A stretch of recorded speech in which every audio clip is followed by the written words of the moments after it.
Picking the winners is very, very tough, but having a strategy that works for you, having a portion of your money in a protective environment, I think in the last 10 years we've done that for most of our clients. We've taken some portion of their money and put it in a protective environment. That's one of the keys. Alan, stay on the line. I'm going to give you to Rick, and he's going to take your information, and we'll have this book for you out here at the station. Appreciate you calling. Thanks for listening. Okay, so we've got stocks, bonds, mutual funds, and variable annuities on the risk side. There's nothing wrong with risk. You just have to understand what you want in that environment. Now, if you had a goose that laid golden eggs, it actually laid golden eggs. What would you want to have happen to that goose? How would you treat this goose? Most people would say, man, I wouldn't let anybody near that. I would protect that, keep that in a safe place. I would feed it, make sure if it had a little sniffle or sneeze, I'd have the doctor over. We'd check this puppy out, and I would look after it unbelievably well. And that's common sense. That makes perfect common sense. So now, what part of your money is Goose? You say, well, I don't know what you're talking about. What part of your money is critical to your personal survival? You say, well, I don't know. I've never had anybody talk to me like that. That's the way we talk to our clients. You instinctively know that, hey, having everything in this environment is not going to be a good idea. It's not going to work out well, no matter what they say. Vegas was built by what? Was it built by winners? It was built by losers.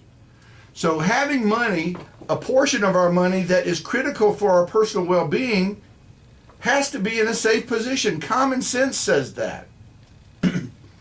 So there's a difference. This goose that lays these golden eggs is really, really valuable. And the eggs that it lays is valuable as well, but they have a different value, don't they? What is more valuable, the goose or the eggs? The goose, right? It doesn't take a rocket scientist to figure this out. The goose is far more valuable than the eggs. So, should I be treating my goose differently than I'm treating my eggs? And the answer to that is absolutely. For sure you should treat your goose differently than you do the eggs.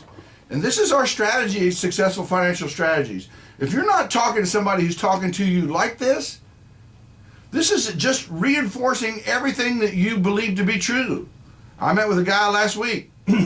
We sat down and talked about where he was. He had 100% of his money in this risk environment.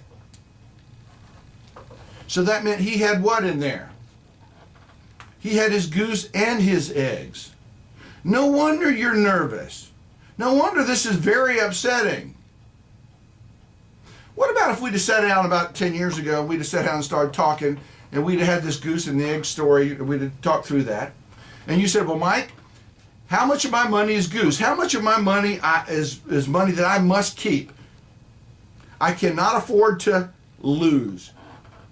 And we sat down and figured that out mathematically, which we do, by the way. How much of that, and we figured what that was, and we put that money aside, not where it would not make money, but it would make money in a safe environment where there was no question about whether it would be here or not. And we did that, and then we took the eggs, which the goose lays, but the eggs are, what the eggs are is extra money that we really don't, we want to keep it. Of course you want to keep it, but that's money that if it went away or we lost some of it, it wouldn't affect our overall well-being.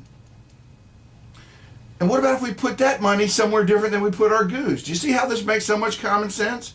The problem today is that you're sitting there, you're driving down the road, and you're going, man, I've got my goose and my eggs in the same bucket, and that bucket's boiling right now, and Mike, I don't really know what to do about it.